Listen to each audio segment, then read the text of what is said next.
मु प्रीतिस्मिता मु आपण मानक मोर चैनल को स्वागत करुच्ची। जय जगन्नाथ। मु आज बनैबी चटपटा मटर मसाला। ये मु मटर छुई पियाज ये मसला किसी नहीं टमाटो प्यूरी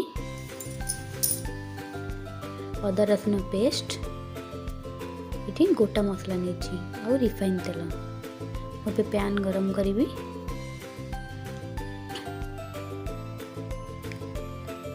किसी तेल देवी रखि ग्रीन मटर को एबे मु तेल रे भाजी नेबी।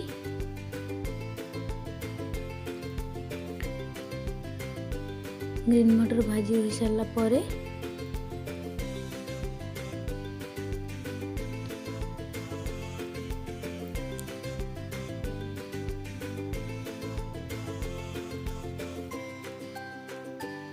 मुझे गोटे जगह को काढ़ नेबी।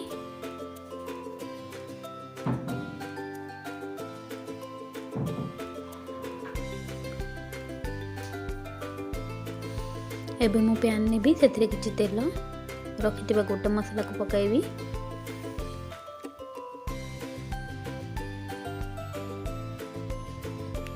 एबे काटी रखि पियाज को पकाइबी।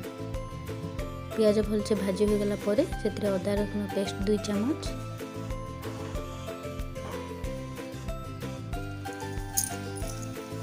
टमाटो प्यूरी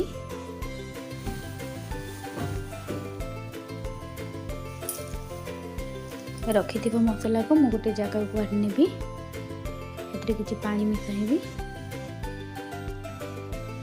मसला को मिक्स कर नेबी ताकू एबे ऐड करिवे। मसला पलते भाजी हो गला परे से हल्दी लुण ऐड करिवे। मसला हमारा भलसे कषी हो गलानी बास्ना भी बहुत बढ़िया आसुची। एबे मु आलू रखि आलू को काटी नहीं ताकू या सब मिक्स करने भी आलू भलसे कषी हो गला परे मु रखि ग्रीन मटर को ता सब मिक्स करने भी हमें ग्रीन मटर को किछ समय कषिबा।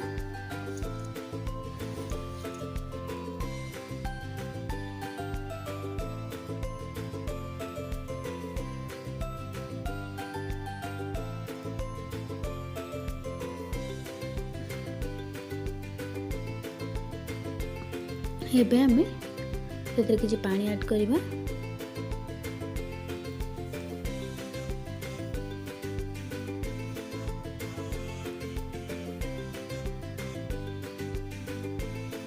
एबे हमर मसला मटर मसला रेडी हो गला।